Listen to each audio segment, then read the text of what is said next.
국민의힘은 충청으로, 더불어민주당은 화재가 발생한 대구 매천시장으로 향해 민생 행보에 집중했습니다. 여야는 자금시장 경색을 불러온 레고랜드 사태 책임 소재에 대한 신경전도 이어갔습니다. 국민의힘이 청담동 술자리 의혹을 제기한 김의겸 민주당 의원을 국회 윤리특위에 제소했습니다. 윤석열 대통령도 가짜뉴스 선동이라고 비판했는데 김 의원은 비속어 논란에 대한 대통령의 사과가 먼저라고 맞섰고 민주당도 적극 김 의원 엄호에 나섰습니다. 이주호 교육부 장관 후보자가 인사청문회에서 자신이 MB정부 시절 추진했던 자사고 확대 정책이 교육 서열화로 이어졌다면서 부작용을 인정했습니다. 김건희 여사 논문 재조사와 관련해선 대학의 재량이라고 선을 그었습니다. 청년 정치인의 시각으로 이슈를 분석해보는 청년마수. 오늘은 입법의 시간을 앞두고 김의겸 의원 윤리위 제소와 김진태발 금융위기로 총공세를 펼치면서 극한 대치를 벌이고 있는 여야 대치 전국을 들여다봅니다.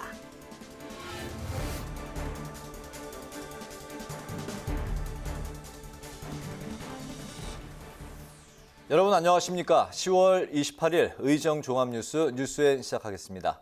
오늘은 이주호 교육부 장관 후보자 인사청문회 관계로 조금 늦게 시작합니다. 전국 경색 상황에서 여야 지도부가 나란히 지방으로 향했습니다. 국민의힘은 충청으로, 더불어민주당은 매천시장 화재가 발생한 대구로 향했는데요. 국민의힘은 민생을 외면한 민주당에 회초리를 들어달라면서 윤석열 정부 지지를 호소했고 민주당은 윤 대통령과의 대화와 여야정 협의체 구성을 거듭 촉구했습니다. 여야는 레고랜드 사태에 대한 책임 공방도 이어갔습니다. 김희영 기자가 보도합니다. 보름 만에 지역 순회를 재개한 국민의힘. 충청남도에서 현장 비대위를 주재한 정진석 비대위원장은 충청의 아들 윤석열 대통령의 성공을 위해 힘을 보태달라고 호소했습니다. 특히 세계적 경제 위기 속에 얼어붙은 국회 상황을 국민들이 걱정스럽게 지켜보는데도 민주당은 헌정사상 처음으로 대통령의 시정연설을 보이콧했다고 비판했습니다. 다수 의석의 입법권을 자신들의 범죄 은폐 수단으로 활용하는 도저히 용납할 수 없는 일들이 지금 민의의 전당에서 벌어지고 있는 것입니다. 매천시장 화재 현장을 살피기 위해 대구로 내려간 더불어민주당. 이재명 대표는 안전사고 예방을 비롯한 민생경제 위기 극복을 함께하자며 윤 대통령에게 거듭 대화를 촉구했습니다. 또 민생을 위한 초당적 협력이 필요하다며 여야정 협의체 구성도 제안했습니다. 여야정 국민안전대책회의 같은 이름은 뭐라 해도 상관없습니다만 진영을 넘어선 협의체, 초당적 협력기구들이 필요하겠다는 생각이 듭니다. 민생 현장을 살핀 여야는 레고랜드 사태 책임 공방도 이어갔습니다. 국민의힘은 레고랜드 관련 문제는 민주당 출신의 최문순 전 강원지사 때부터 불거진 문제라며 민주당의 공세를 책임 떠넘기기라고 주장했습니다. 레고랜드를 추진해왔던 민주당 출신의 최문순 지사 때의 문제가 뭔지를 덮으려고 하는 것 같고 그 책임이 결코 가볍지 않습니다. 그러나 민주당은 김진태 강원지사가 최문순 전 강원지사를 겨냥해 불순한 정치적 의도를 가지고 낸 고의부도 사건이라며 김 지사 사퇴를 거듭 촉구했습니다. 김 지사가 당장 해야 할 일은 조기 귀국이 아니라 조기 사퇴입니다. 경제 참사, 금융시장에 가져온 대혼란의 책임을 지고 하루빨리 결단을 내리기 바랍니다.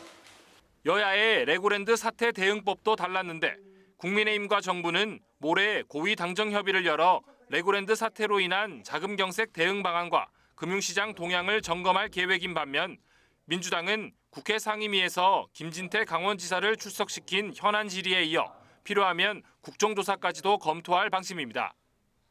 국회방송 김희연입니다. 김의겸 민주당 의원이 국감에서 제기한 이른바 청담동 술자리 의혹을 둘러싼 여야 공방이 격해지고 있습니다. 국민의힘은 오늘 김 의원을 국회 윤리위에 제소했고 해당 의혹에 등장하는 윤석열 대통령도 저급한 가짜뉴스라고 불쾌감을 보였는데요. 의혹을 제기한 당사자 김 의원은 윤 대통령의 비속어 논란으로 맞대응하며 사과를 거부했고 민주당도 엄호에 나섰습니다. 보도에 임채원 기자입니다. 김의겸 민주당 의원이 윤석열 대통령과 한동훈 법무부 장관이 김앤장 변호사 30명과 함께 심야에 술자리를 가졌다며 국감장에서 제기한 청담동 술자리 의혹. 국민의힘은 오늘 김 의원을 국회 윤리특별위원회에 제소했습니다. 근거 없는 의혹을 제기하고 사과도 하지 않고 있다며 국회의원 품위유지, 모욕 등 발언금지 위반을 징계 근거로 제시했습니다. 사람이 30명 이상 모인 자리가 어떻게 그것이 없었던 걸로 될 수 있겠습니까? 김의겸 의원께서 협업해서 했다고 하셨는데 아마 책임을 피하기 어려울 걸로 저는 그렇게 보고 있습니다. 의혹에 등장한 한 장관에 이어 윤 대통령도 오늘 저급한 가짜뉴스 선동이라며 불쾌감을 그대로 드러냈습니다. 그런 저급하고 유치한 가짜뉴스 이제 선동은 국민을 무시하는 거니까 이제 솔직히 말해서 입에 담기도 대통령 입에서 그런 부분에 대한 언급이 나온다는 자체도 막 국격에 관계되는 문제 아니겠습니까? 민주당은 국감에서 의혹을 제기하는 건 국회의원의 권한이라며 김 의원 엄호에 나섰습니다. 또 윤 대통령과 한 장관이 답변으로 의혹을 해소하기보다는 오히려 과도한 반응을 보이며 질문 자체를 봉쇄하고 있다고 지적했습니다. 구체적으로 그 시간에 저는 어디 있었습니다라고 얘기해서 그 제보가 잘못된 것을 입증시켜주면 될 일이에요. 그런데 여기에서 정말 과도하게 화를 내고 또 자기 직을 걸면서까지. 논란의 당사자인 김 의원도 국회의원의 의혹 제기는 당연한 것이고 의혹을 짜집게 하지 않았다며 가짜뉴스 주장에 반박했습니다. 또 자신의 의혹 제기에 여권이 다 함께 폭력적으로 대응하고 있다고 주장하고 윤 대통령의 비속어 논란으로 맞대응하며 사과를 거부했습니다.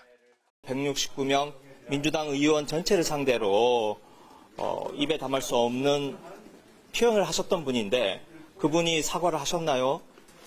이른바 당정대 셋이 모두 우르르 몰려와서 저에게 몰매를 가하는 그런 느낌입니다. 저급한 가짜뉴스라는 여당과 사실이라면 제2의 국정농단이라는 야당이 맞붙으면서 술자리 의혹 논란이 진실공방 국면으로까지 확전되는 모습입니다. 국회방송 임천입니다.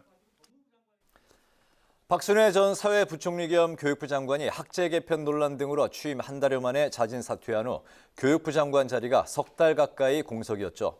오늘 후임으로 지명된 이주호 후보자에 대한 인사청문회가 열렸는데요.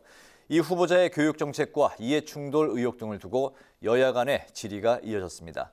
홍혜진 기자가 정리했습니다.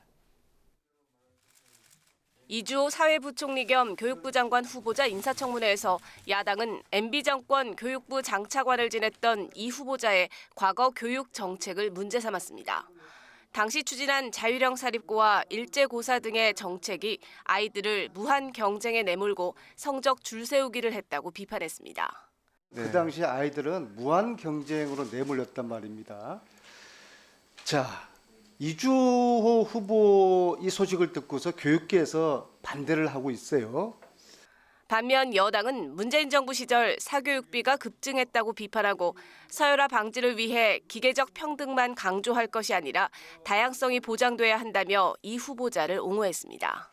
서열화 방지를 이유로 해서 기계적인 평등만을 만약에 강요한다면 이것 또한 저는 또 다른 획일주의다 이렇게 생각을 합니다. 그래서 교육 체제와 내용의 다양성을 보장하고 학생들에게 보다 많은 자율적 선택권을 보장해 주는 것이 저는 중요하다고 생각이 듭니다.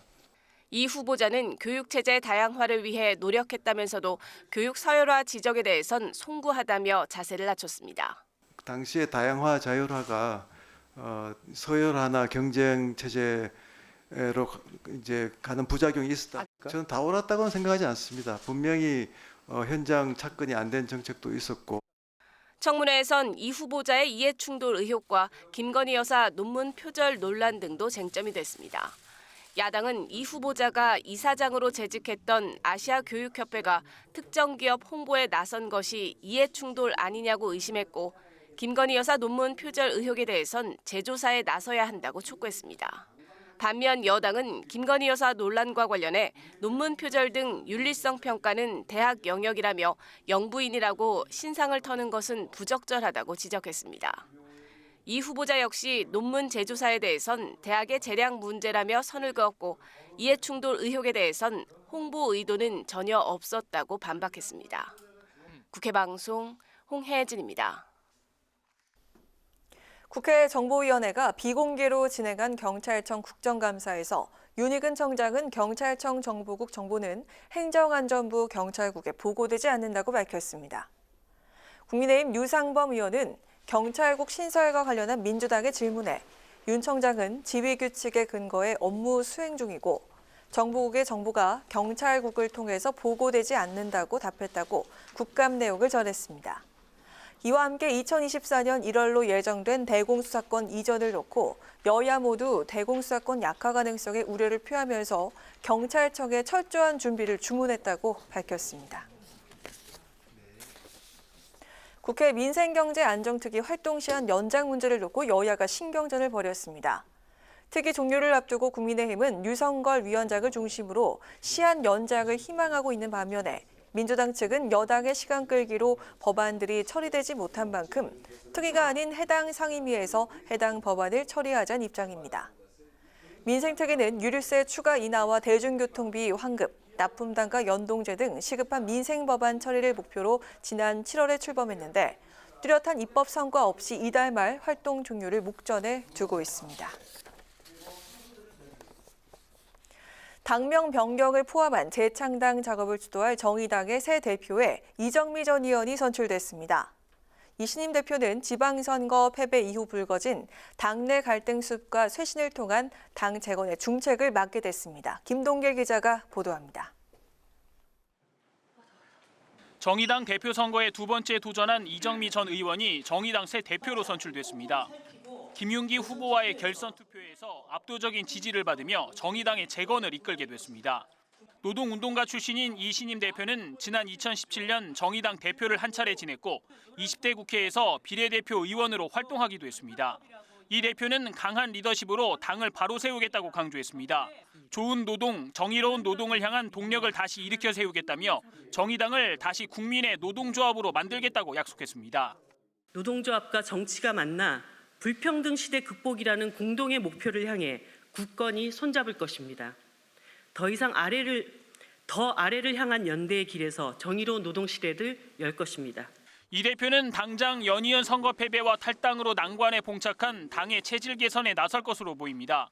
내년까지 1만 당원 확대로 성장 동력을 마련하고 재창당을 위한 혁신 당대회를 추진하겠다는 계획입니다. 이 대표를 포함한 신임 지도부는 첫 일정으로 내일 신당역 스토킹 살인 사건 추모 공간을 방문한 데 이어 SPC 농성장을 방문할 계획입니다. 또 오는 31일 국립현충원을 참배한 뒤 국회에서 취임식을 갖고 본격적인 활동을 시작할 예정입니다. 국회 방송 김동길입니다.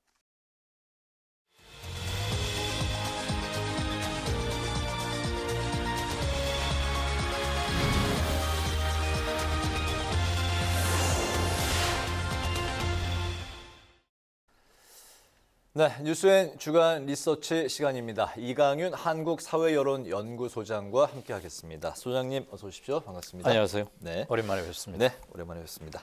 반쪽짜리 시정 연설 이후에 윤 대통령 지지율에 어떤 좀 변화가 있을지 이제 관심이 쏠리고 있는데 우선 그 지지율 추이부터 살펴볼까요? 네, 어제 생중계됐던 경제 관련 회의는 그거는 비교적 관심을 모았음직한데 아직 시기적으로 어제 오후에 이루어졌던 것이니까 네. 여론조사에는 반영은 되기에는 너무 촉박하고요. 네. 예산안 관련해서 국회 시정연설 가지고는 좀 논란이 됐죠. 네. 이 뉴스도 많이 전파가 됐을 겁니다. 민주당의 불참 속에 진행이 됐는데 그닥 썩 민주당 측에는 그렇게 좋은 것으로 작용하지는 않은 게 아닌가 그런 생각이 듭니다. 네, 표를 좀 확대해서 크게 보면서 말씀을 이어가 볼까요? 오른쪽 거를 먼저 보시면 네, 한국갤럽이요? 네, 갤럽 조사인데 10월 25일, 26일 이틀간 진행된 겁니다. 네. 9월 한 3, 4주째부터 5, 6, 7이니까 사흘 동안이네요? 네. 25, 26, 27, 네, 3일간 조사했고요. 그리고 결과는 오늘 나온 거죠? 네, 그렇습니다. 네. 9월 3, 4주째부터 갤럽 조사로는 긍정적으로 보는 게 30% 밑으로 떨어졌었습니다. 네. 그 연원 조금 거슬러 올라가면 영국, 미국 순방 때 불거졌던 이른바 비속어 파문 이래로 24, 29, 28 뭐 이런 식으로 쭉 됐는데 10월 넷째 주에는 30%로 소폭 상승했죠. 네. 긍정이. 그러니까 9월 한 3, 4주째부터 5, 6주 계속되던 20%대 긍정적 시각이 30으로 앞자리수가 좀 바뀌긴 했습니다. 그것과 같이 부정적으로 바라보는 것도 소폭 줄었죠. 지난주에 비해서는. 그런데 전반적으로 지난 6월 한 중순 이래로 4개월 반째 네.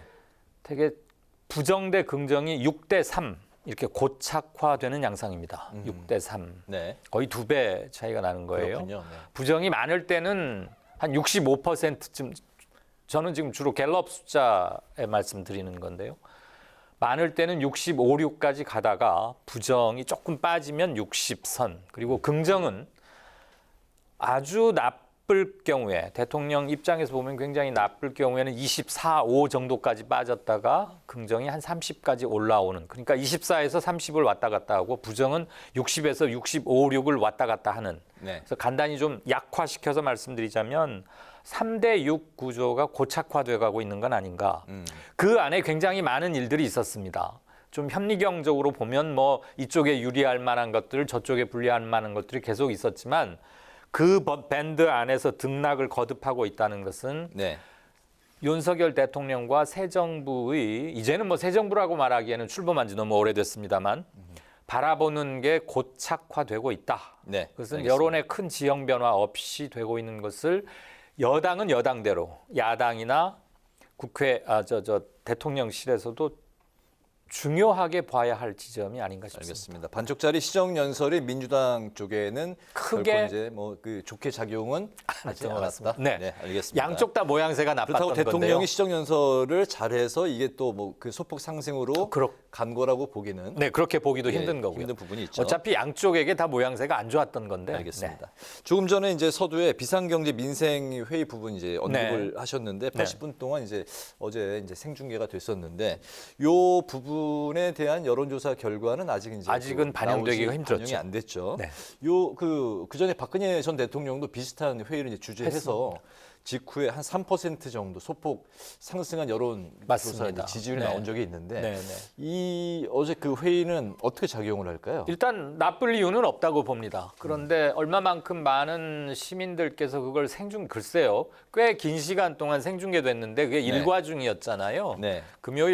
목요일 오후 2시부터 한 2시간 나간 것 같은데 그거를 뭐 기자들처럼 꼼꼼하게 기사 쓰느라고 다 본 시민들이 그렇게 많지는 않으시리라고 봅니다만 결코 나쁠 거야 없지요. 그리고 부동산 관련해서는 꽤 뉴스가 될 만한, 제목으로 뽑힐 만한 것들도 얘기가 나왔기 때문에 저는 뭐 주목도가 이렇게 뭐 아무래도 저녁 시간에 하면 훨씬 시청률도 높고 그러는데 일과 중이니까 시청률이 그렇게 높기는 힘들었을 것입니다만 대통령께서 또 뭐 제발 쇼 같은 거 하지 마라. 짜고 이른바 이렇게 너 이때 이렇게 말해. 그럼 난 이렇게 말할게. 이거 안 했다고 하니까 저도 봤는데 좀 딱딱하긴 했습니다만 뭐 짠 거 같지는 않았어요. 그런 것들도 주의 깊은 시청자분들께는 아마 포착이 됐을 것 같고 결코 나쁘진 않습니다. 그러나 그거 하나 때문에 그 이벤트 때문에 몇 퍼센트 포인트가 오르리라고 기대하기에는 지금 전국 상황이 너무 경색돼 있고 전반적으로 여론 지형이 그닥 새 정부에 우호적이지 않기 때문에 크게 도드라질 만큼 몇 퍼센트 포인트가 박근혜 정부 때처럼 뛰리라고 기대하기는 좀 힘들 것 같습니다. 그러나 저게 마이너스로 작용할 일은 절대 아니겠죠. 네네. 크게 뭐 유의미하게 작용하지는 않을 것 같다. 요즘 알겠습니다. 이곳저곳에서 전선이 너무 치열하게 형성이 돼가지고 뭐 하나 가지고 오르내리기가 쉽지 않은 국면 같습니다. 다음 질문으로 이제 넘어가겠습니다. 이재명 더불어민주당 대표가 검찰의 대결을 바라보는 그 여론에 대한 이제 결과인데 이게 이제 검찰 수사에 협조해야 된다. 또 하지 않아도 된다. 물론 이재명 대표가 이제 주체인데. 그리고 이제 이게 야당 탄압이냐 아니냐 이 부분에 대한 이제 결과가 또 나왔죠. 네, 사실 지금 가장 국민들 관심이 모아지고 있고 전국의 뇌관이라고 할 수 있는 것은 이재명 대표 수사 관련일 텐데요. 비슷한 시기에 두 군데서 조사를 했어요. 하나는 우선 순서대로 볼까요? 네.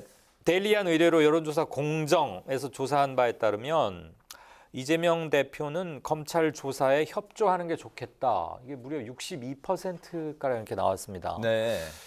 자기가 어디를 지지하느냐에 따라서는 조금 저 숫자를 보고 놀라시는 분도 있음직하지만 전반적으로 시시비비 무엇이 잘못된지는 밝혀야 되는 건 아닌가. 이건 지난 대선 때도 사실은 굉장히 큰 이슈였지 않습니까? 네네. 그래서 어떻게든 정리는 하고 가야 된다. 그런 여론이 좀 더 많은 것을 간접적으로 보여주는 수치라고 저는 의혹이 보고요. 나온 이상 여든 야든 다 일단은 조사를 하는 게 그럼요. 맞다. 이게 네. 관통하는 여론인 것 그렇습니다. 같습니다. 네, 그러니까 언제까지 이 문제로 발목이 잡힐 수는 없으니까 시시비비는 분명히 가려서 그 뭐 처벌과는 또 다른 것이겠죠. 이걸 가지고 또 앞으로도 몇 년을 얘기할 수는 없는 거 아니겠어요? 네. 야당 탄압에 대한 부분도 살펴볼까요? 그랬고 네. 자 그러면 이게 과연 야당 탄압일까요? 아니면 진실 규명하자는 그 여당 측의 입장을 더 어떻게 평가하십니까? 이렇게 물어봤습니다. 조원 CNN가 스트레이트 뉴스 의뢰를 받아서 아무래도 이건 야당 탄압, 정치 보복으로 보인다라고 답하시는 분들이 53%쯤 나왔으니까 반수를 좀 넘었죠. 네. 그래서 국민들의 많은 부분은 야당 탄압으로 느끼지만 아니다, 꼭 그런 것만은 아니야. 정치 보복이라고 하지 말고 대장동 너무 지겹게 계속되고 있는데 아직도 전모가 밝혀지지 않고 있으니까 차제의 진실을 규명해야 되는 거 아닌가 이렇게 생각하시는 분들도 43.7%. 그래서 두 견해 사이에 현격하게 차이가 나지는 않는다. 물론 오차범위 밖으로 야당 탄압이다, 정치 보복이다 이런 견해를 좀 더 많이 표명하시긴 했지만 네. 진실을 밝히자는 의견도 무시할 수 없을 만큼의 포션을 보였습니다. 알겠습니다. 이번에 그 대장동 특검에 대한 여론도 한번 살펴보겠습니다. 네. 이재명 대표 더불어민주당 지도부는 연일 대장동 특검 수용을 요구하고 있는 상황인데 네. 여당이 이제 강하게 반발하고 있기 때문에 예. 이 추진 가능성이 이제 좀 쉽지는 않아 그렇죠. 보입니다. 대장동 특검 도입에 대해서는 국민들은 어떻게 생각하고 있습니까? 반수를 살짝 넘었습니다. 50.2%가 현재 검찰 수사가 좀 잘 안 되고 있으니까 특검을 통해서 수사 속도도 빨리 하고 수사 결과에 대한 객관성도 좀 높이는 게 좋지 않겠느냐 이렇게 답변하셨고요. 네. 40.1% 그냥 10명 중에 4명, 응답자 중 10명 중에 4명이라고 볼 수 있는데 검찰 수사를 중단시켜 가면서까지 특검을 도입하는 건 좀 그렇다. 현재 검찰 수사 되어 가는 거 보고 정말 미진하다는 여론이 커지면 그때 다시 특검해도 되는 거 아니냐 이렇게들 반응하셨습니다. 네, 알겠습니다. 오늘 이제 마지막 이제 관련 살펴볼 조사는 네. 국민의힘 당권 주자에 대한 이제 평가인데 누가 과연 국민의힘 차기 당 대표로 가장 네. 적합하냐 이 적합도 조사인데 여론 조사 이제 할 때마다 조금씩 수치가 바뀌고는 있는데 당사자들이 아직 뭐 예의주시하고 있겠죠. 어떻게 나왔습니까? 우선 뭐 전당대회가 내년 2, 3월경이니까 조금 시기적으로 떨어져 있긴 합니다만 전체 국민을 그냥 전체 풀로 잡아서 조사를 했을 때와 국민의힘 지지층만에게 따로 물었을 때 결과가 상당히 다릅니다. 네. 이런 패턴은 몇 달째 지속되고 있는데요. 전체 국민들에게 여쭤봤을 때는 유승민 전 의원이 압도적으로 1위입니다. 약 30%쯤 나오고 그다음이 나경원, 네. 안철수, 황교안 순인데 1위 유승민이 30%쯤 되고 2위 나경원이 11.5%니까 차이가 많이 나죠. 반면에 본인의 정치적 지지 성향을 나는 국민의힘 지지자다. 이분들에게만 물어보면 나경원 22.3 그리고 유승민 20.3. 오차범위 내지만 나경원이 1위로 순위가 바뀌죠. 그리고 네. 안철수, 황교안, 김기현 순인데요. 아마도 국민의힘에서 전당대회 룰을 두고서 여론조사 비율을 얼마만큼 반영할 것인가. 차기 지도부가 어떤 성향의 사람이 되어야 전국 운영에 좋은가를 결정하는 그건 대단히 정치적 결정이겠죠. 네. 그거에 따라서는 현행 룰이 바뀔 가능성도 있기 때문에 이 부분은 계속 현재 진행형인 사안이 되리라고 보는 게 맞을 것 같습니다. 네. 네, 결국 이제 여론조사를 어느 정도 반영하느냐를 현재는 7대3으로 이렇게 하기도 있거든요. 룰 방식을 놓고 치열한 또 이제 싸움이 예상이 되는 부분이군요. 오늘 뉴스엔 주간 리서치 이강윤 한국사회여론연구소장과 함께했습니다. 오늘 소장님 말씀 잘 들었습니다. 감사합니다. 고맙습니다.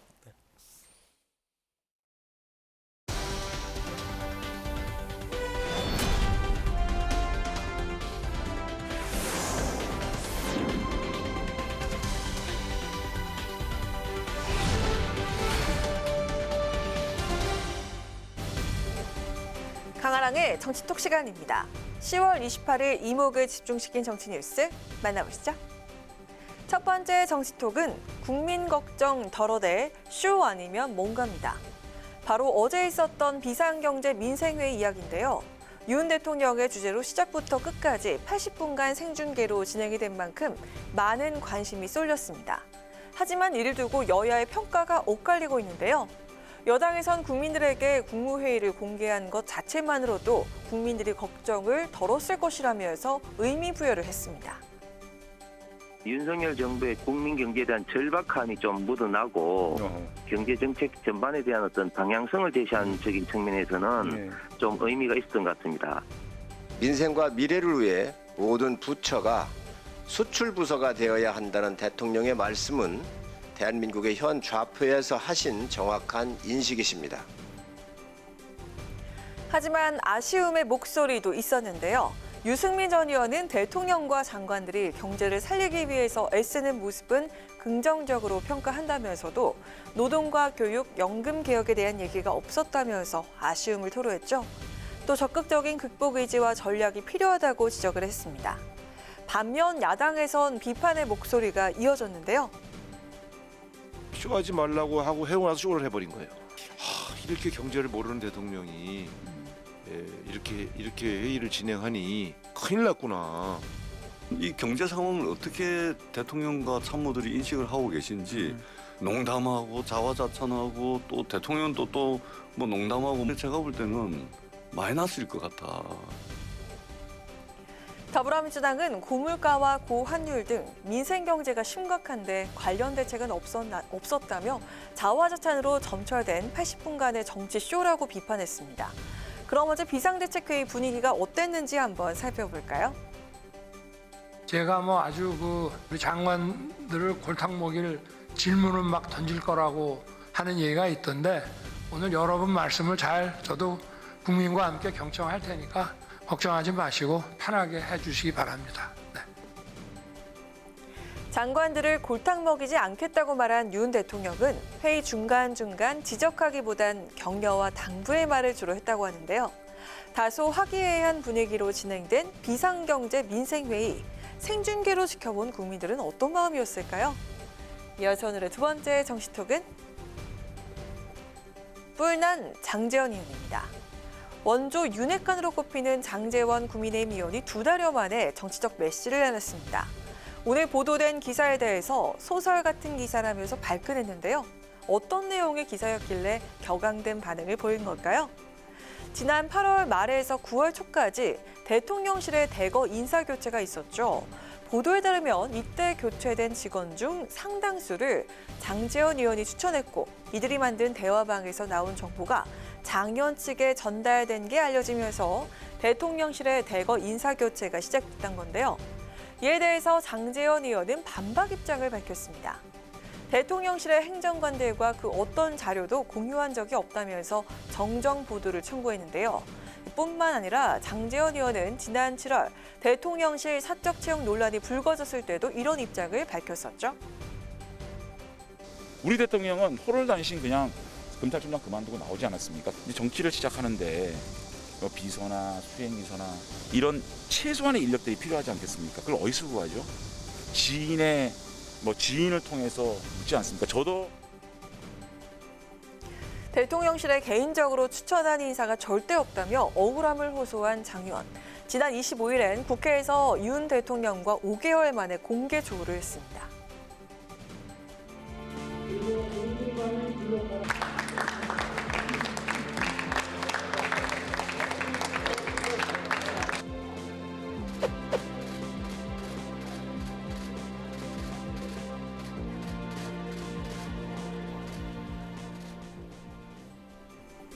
지난 5월 대통령직 인수위원회 해단 식후 오랜만에 만난 두 사람은 반가워 보였는데요.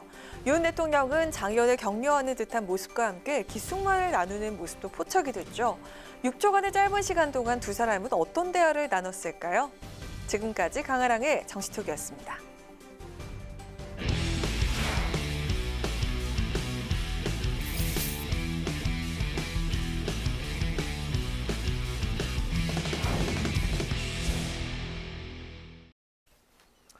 네, 청년 정치인의 시각으로 정치권 이슈를 분석하고 토론해보는 뉴스엔 청년 맛수. 오늘도 권지웅 더불어민주당 전 비대위원, 문성호 국민의힘 대변인 두 분 나오셨습니다. 어서 오십시오. 네, 반갑습니다. 안녕하세요. 네, 오랜만에 뵙습니다. 잘 지내셨죠? 네, 잘 지냈습니다. 네. 오랜만에 뵙네요. 네.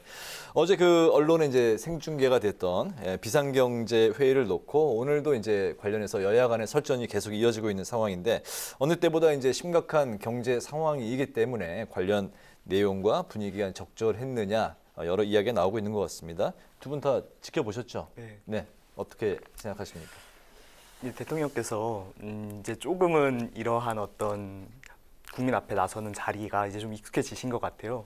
사실 예전에는 아무래도 그런 걸 많이 해보시진 않으셨기 때문에 좀 논란이 됐었던 뭐 이야기들이나 뭐 미흡했던 부분들이 있었는데 이번에는 그래도 조금 더 그런 부분들이 많이 시정되고 좀 깔끔한 모습을 보여주셔서 일단 좀 저는 좋게 봤고요. 네. 뭐 내용 면에서는 뭐 당연히 나와야 될 내용들이 나왔고 지금 실제로 이제 뭐 미국발 금리 인상으로 인한 경제 위기 같은 게 실제로 기시화가 되고 있지 않습니까? 이건 사실은 뭐 전 세계적인 현상이기 때문에 뭐 이것을 뭐 완전히 우리가 해결할 수 있다 이런 명확한 어떤 해안은 나올 수 없는 상황인데 그 안에서만큼 그래도 최선을 다하지 않았나 이렇게 말씀드리고 싶습니다. 네, 아주 긍정적으로 평가를 하시는군요. 네. 저는 일단은 이런 회의를 공개하는 것 자체는 잘한 일 같아요.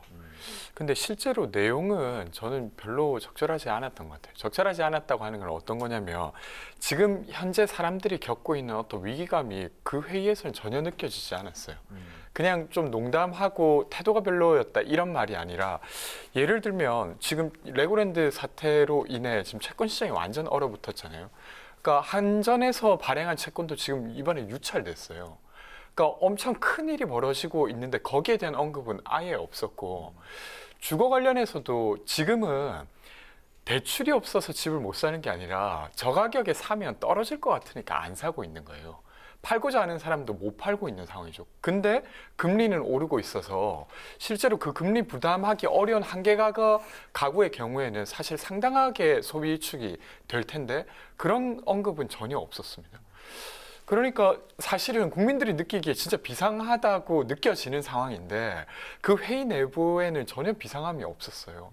그러니까 되려 그 회의를 보고 윤석열 정부가 전혀 우리의 문제를 제대로 짚지 못하고 있구나라고 느꼈을 국민들이 저는 상당할 것 같다는 생각이 들었어요. 근데 저는 이제 이렇게 말씀하신 부분도 일리가 있다라고 생각을 하지만 오히려 거꾸로 너무 위기 상황인 것을 어떤 이런 국가 원수가 이렇게 어필을 하고 하는 것이 오히려 더 지금 한국이 굉장히 지금 위험한 상황이네. 그래서 어떤 국가적인 어떤 경제에서 있는 신뢰가 더 무너질 수가 있기 때문에 실제로 말씀하셨던 지금 레고랜드발 이 사태로 인해서 지금 채권 시장이 굉장히 어려워지지 않았습니까? 이게 결국 국가에 대한 신뢰가 무너지는 부분에서 일어나는 건데 오히려 의연한 태도를 보여주는 게 좋은 방향으로 될 수도 있다고 저는 생각합니다. 그러니까 저는 맞아요. 그러니까 경제가 심리에 영향을 많이 받기 때문에 근데 그러면 회의 자체 이름을 비상경제 민생회의라고 잡지를 않았어야 되는 거잖아요.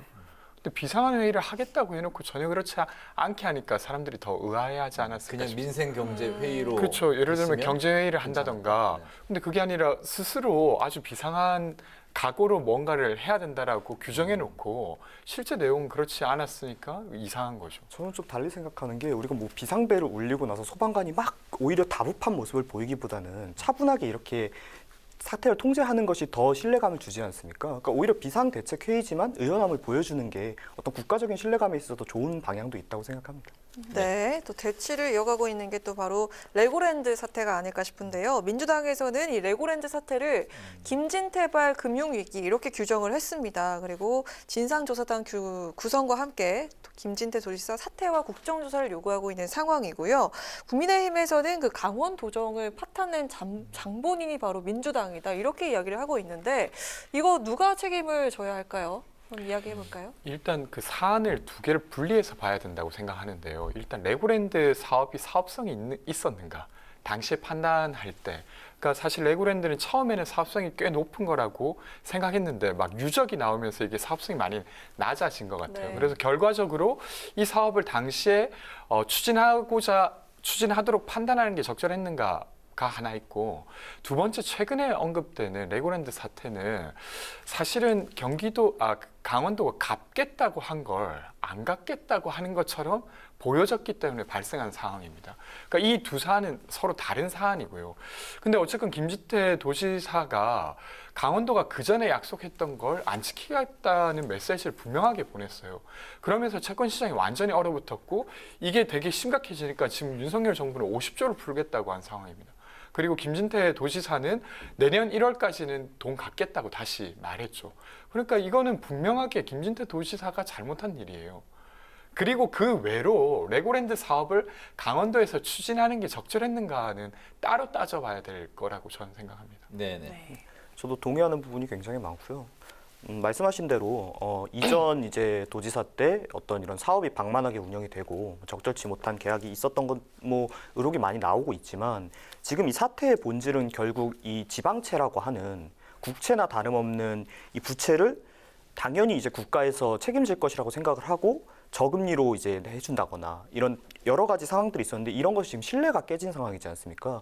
그렇다 보니까 이제 이후부터 그러면 우리 이 돈도 못 받는 거 아니야? 이런 실질적으로 지금 채권 시장이 얼어붙을 수밖에 없는 거거든요. 그러니까 이거는 김진태 도지사께서 실수를 하신 게 맞고 그 실수가 그냥 단순히 작은 실수가 아니라 큰 파장을 일으킬 수 있는 사태라는 것은 저는 동의를 합니다. 실제로 좀 더 심각하게 받아들이셔야 되는데 지금 도지사께서도 스스로가 좀 잘못했다고 생각은 하시는데 그렇게 심각하게 받아들이지를 좀 않으시는 것 같아요. 그래서 저도 좀 우려가 많이 되는 부분인데 사실 이미 이 사태가 김진태 도지사 개인이나 강원도정에서 해결할 수 있는 문제의 수준을 좀 넘어서고 있습니다. 네. 다행히도 정부에서 발빠르게 50조 플러스 알파의 유동성 대책을 내놓으면서 진화에 나서고 있기 때문에 그래도 조금 사태가 확전되는 것을 막을 수는 있을 것 같습니다만 이런 사태가 재발되지 않기 위해서라도 우리가 어떤 이런 정부의 신뢰, 이런 경제 상황에서의 신뢰에 대해서 다시 한번 좀 재고를 해봐야 된다고 생각합니다. 네, 두 분 모두 그 김진태 도지사 책임에 대해서 의견을 같이 하셨는데 그 민주당이 이제 레고랜드 사태로 총 공세를 펼치고 있다면 국민의힘은 오늘 김의겸 더불어민주당 의원에 대한 징계안을 국회 윤리특위에 제출을 한 상태입니다. 김의겸 의원 징계안 제출에 대해서 그 여야의 대응과 또 이제 입장, 대응 어떻게 지금 현재 어떻습니까? 실제로 이게 국정감사에서 나온 일이지 않습니까? 근데 이게 내용이 뭐 제대로 사실 확인이 좀 안 된 부분이 있는 거죠. 물론 국정감사에서 어떤 의혹에 대해서 질문을 할 수는 있지만 최소한의 어떤 진상에 대해서 좀 사실을 확인하는 과정을 거친 후에 진행이 되셨어야 되는데 이런 부분이 굉장히 미흡했고 또 김의겸 의원께서 기존에 이제 뭐 한동훈 장관에 대한 여러 가지 허위 사실 논란이 2번, 3번 있으셨지 않습니까? 그러니까 양치기 소년처럼 원래 많이 그러시는 분이 그런 것을 또 그러니까 사람들이 당연히 부정적으로 받아들일 수밖에 없고 거기다 그 이후에 이것이 단순히 김의겸 의원 개인의 그것이 아니라 민주당 지도부에서 이것을 또 받아서 쟁점화를 시켰단 말입니다. 그러니까 당연히 이것은 그러면은 아무리 국회의원이 어떤 면책 특권을 가지고 있다고 하지만 그것은 국민의 의사를 대변할 때 어떤 압박을 받지 말라고 있는 것이지 자신이 사실 확인도 안 하고 무책임하게 발언할 수 있게 해주는 건 아니거든요. 이 부분에 대해서 민주당이 지금 뭐 TF팀을 만든다 이렇게 이야기를 하고 있는데 그렇다면 실제로 그것을 만드셔서 사실로 확인되지 않았을 때 설사 어떠한 사실이 드러난다 하더라도 그 과정에서 충분히 어떤 걸 증명할 만한 증거를 확보하지 못했을 때 어떻게 책임질 것인가 저는 이걸 민주당 분들께 여쭤볼 수밖에 없는 상황인 거죠. 네. 저는 지금 뭐 이제 국민의힘이 이걸 윤리특위에 제소한 거는 매우 부적절하다고 생각합니다. 그러니까 어떤 거냐면 이게 이제 김의겸 의원이 좀 제기한 의혹 자체는 저도 적절하지 않았다고 생각해요. 약간 근거가 충분하지 않았다고 생각하는데 근데 그렇다고 해서 이제 국회의원을 징계하겠다고 하는 거잖아요. 근데 실제로 이제 국회의원은 국무위원회에 어떤 의혹이 있으면 제기할 수 있는 지위가 보장된 자리입니다. 그거 하라고 국민들이 권한을 준 거죠. 근데 그것이 좀 부적절했다는 이유로 국회의원을 지금 그 현장에서 보면 한동훈 장관이 겁박을 해요. 내가 걸 테니까 당신도 네. 뭐 걸래? 그래야 의혹 제기할 수 있을 텐데 라고 하고 이어서는 윤리특위에 제소했는데 예를 들면 예전에 그 미래통합당 국민의힘 전신인 미래통합당의 이은재 의원이 사실 말도 안 되지만 MS 오피스를 왜 마이크로소프트사와 수의 계약하냐고 막 제기했죠. 그러면서 이거 횡령이다. 사퇴해라 이렇게 말했어요. 네. 매우 부적절했지만 당시에 이제 교육감은 조혜영 교육감은 다시 확인하고 말해주겠다. 그리고 사실은 좀 동의하기 어렵다. 이렇게 하면서 정리를 했습니다. 근데 그때 민주당이 미래통합당에게 사과하라고 한다거나 혹은 아니면 이은재 의원을 따로 징계하자고 하지 않았죠. 그러니까 그런 일이라는 것이죠. 근데 이것을 마치 한동훈 장관을 뭔가 불편하게 했다는 이유로 지금 국민의힘 전체가 움직이는 느낌이에요. 게다가 국회의원의 어떤 의혹 제기를 위축시키는 방식으로 하고 있어서 저는 지금 이번에 국민의힘의 행위는 적절하지 않다라고 생각합니다. 이번에 그 민주당의 뭐 특검 TF 네, 구성과 이제 특검까지 이야기 나오고 특검이 있는데 저는 방금 얘기하신 거에 동의할 수가 없는 게 이 MS 사태 같은 경우 저도 이제 실제로 그걸 보고 그건 좀 부적절했다고 생각하지만 이건 사실관계를 잘못하셨던 거죠. 왜냐하면 그건 이제 MS 이제 마이크로소프트 회사의 제품이기 때문에 뭐 당연히 거기서 할 수밖에 없는 건데 이분이 그냥 그거에 대한 사실을 잘못 알고 있었던 거고 이거는 실제로 지금 어떤 제시된 내용들이 일방적인 녹취지 않습니까? 녹취도 당사자가 한 것이 아니라 그 당사자에게 내가 들었다.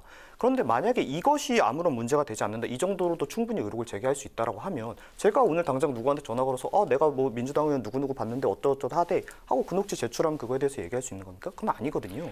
그러니까 이것을 가지고 겁박이라고 표현하셨지만 실제로 김의겸 의원께서 한동훈 장관에 대해서 지금까지 꾸준히 허위사실을 유포하셨는데 거기에 대해서 적절하게 대응하셨다고 저는 생각을 합니다. 물론 좀 더 감정적이지 않게 하셨으면 좋았겠지만 그러면 우선 거기에 대한 사과가 있고 나서 그렇지만 우선 저희가 그렇게 어떤 사실관계 확인을 못하고 제기한 것에 대해서는 적절치 못했다. 사과하겠다. 그렇지만 국정감사 과정에서 있었던 일인데 이것을 어떤 윤리제소나 뭐 민사를 걸겠다라고 하는 것은 뭐 과도한 것이 같다. 이렇게 되는 게 순서에 맞지. 근데 어떠한 사과나 그런 것도 없지 않습니까? 김의겸 의원님. 그러면 예를 들면 짧게 한 말씀하시고 이 사안은 이제 마무리할까요? 작년이었던가요? 그러니까 이재명 당시 도지사에게 그 돈 따발 사진을 이렇게 보여주면서 의혹을 제기했던 국민의힘 의원이 있었어요.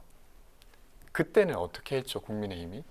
그 사실 아무런 근거도 없이 어디 SNS에 올라왔던 사진을 가지고 의혹을 제기했잖아요. 거기에 대해서는 어떻게 생각하십니까? 저도 그거 부적절하다고 생각합니다. 그 사과했습니까? 그러니까 이런 부분에 대해서 저희가 그러니까요. 사과를 해야 된다고 생각합니다, 저는. 네. 그런데 네, 그런 것을 꾸준히 해오지 않고 항상 자기가 당했을 때만을 얘기하다 보니까 이런 게 좀 부적절하다고 근데 생각을 민주당에서 윤리특위에 제소하거나 그렇게 하진 않았죠. 그냥 그것으로 그냥 국민들이 판단할 거라고 본 것이죠.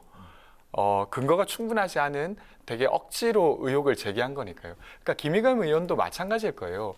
그걸 보고 있는 국민들이 야, 저건 좀 과하지 않나라고 그렇게 평가받아야 될 부분이지 국민의힘이 윤리특위에 제소해서 징계를 줄 사안은 저는 아니라고 생각합니다. 알겠습니다. 네, 자 이렇게 듣고요. 오늘 여야 지도부가 나란히 지방으로 총출동을 했는데 국민의힘은 충청으로 향했고요. 민주당은 대구로 향했습니다.